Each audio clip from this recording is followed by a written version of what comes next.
नमस्कार दोस्तों, आप देख रहे हैं न्यूज इंडिया का डिजिटल प्लेटफॉर्म। आपके साथ मैं हूं अभिषेक।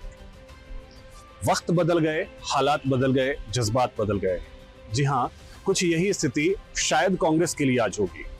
हरियाणा के परिणाम ने कांग्रेस के लिए बहुत सारी चुनौतियां खड़ी कर दी हैं और बहुत सारी मुश्किलें खड़ी कर दी हैं। कल जब हरियाणा के परिणाम आ रहे थे, यानी जब काउंटिंग शुरू हुई, उसके लगभग 2 घंटे तक कांग्रेस पूरी तरीके से पिक्चर में थी, जबरदस्त तरीके से। जैसा एग्जिट पोल बता रहे थे, कुछ उसी तरीके के परिणाम भी आने शुरू हुए थे। लेकिन अचानक से करीब 2 बजे के बाद बाजी ऐसी पलटी कि कांग्रेस पिछड़ती गई और बीजेपी बहुमत के आंकड़े की ओर बढ़ने लगी। ये शायद बीजेपी को भी उम्मीद नहीं थी कि इस तरीके के परिणाम आएंगे। जो परिणाम आए हैं, 90 सीटों में से 48 सीटों पर बीजेपी ने जीत हासिल की है। यह दिखाता है कि हरियाणा में जो दांव कांग्रेस ने खेला था, चाहे वो किसानों का मुद्दा हो, चाहे वो पहलवानों का मुद्दा हो या अग्निवीर का मुद्दा हो, ये तीनों मुद्दे कांग्रेस ने जरूर उठाए, लेकिन इसका असर धरातल पर बिल्कुल भी नहीं था। बीजेपी ने अपने लिए अलग प्लानिंग की थी और यह साफ तौर पर कल परिणामों में दिखा। बीजेपी की अगर बात की जाए तो कहीं ना कहीं जो नैरेटिव चल रहा था कि हरियाणा में कांग्रेस की हवा है, कांग्रेस सरकार में आ सकती है, बीजेपी भी शायद यही चाहती थी और बीजेपी जो चाहती रही वो होता रहा और परिणाम वही आए शायद जो बीजेपी ने सोचा होगा। यह इतिहास लिखा गया है हरियाणा में। लगातार 3 बार सत्ता में आना, यह इतिहास है हरियाणा के राजनीति में। आपको बता दें कि हरियाणा में इससे पहले कभी ऐसा नहीं हुआ जब लगातार 3 बार कोई पार्टी सत्ता में आई हो।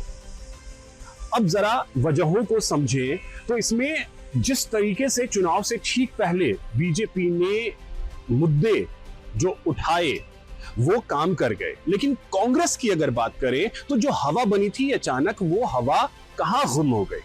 वोट क्यों नहीं मिले?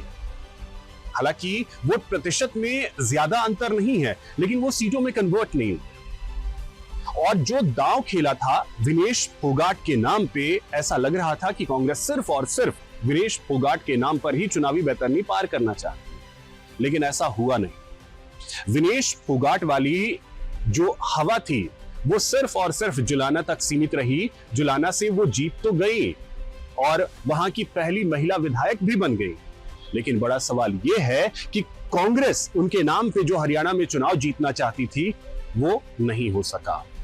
अब इसके परिणाम आगे क्या आएंगे, ये बड़ा दिलचस्प है, क्योंकि आने वाले वक्त में महाराष्ट्र में चुनाव होने हैं, झारखंड में चुनाव होने हैं और दिल्ली में चुनाव होने हैं।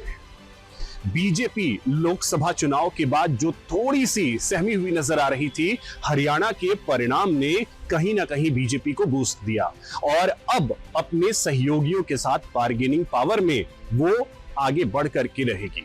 और वहीं दूसरी तरफ कांग्रेस की अगर बात करें तो कांग्रेस ने जो लोकसभा चुनाव में गेन किया वो हरियाणा चुनाव में कहीं ना कहीं खो दिया है। और अब जब झारखंड में चुनाव होंगे, INDIA अलायंस में कांग्रेस की महत्ता कम होगी, कांग्रेस बार्गेनिंग की स्थिति में नहीं होगी। वहीं महाराष्ट्र में भी अगर अलायंस रहता है INDIA का, तो उसमें भी कांग्रेस बार्गेनिंग कर पाने में पूरी तरीके से सक्षम नहीं होगी और जो सहयोगी चाहेंगे उस तरीके से चीजें कांग्रेस को करनी पड़ेंगी। यानी इसका अब असर कहीं ना कहीं INDIA अलायंस पर भी पड़ेगा। वहीं दूसरी तरफ बीजेपी के लिए अब बहुत सारी चीजें जो हैं वो पॉजिटिव इसके बाद होती दिखेंगी।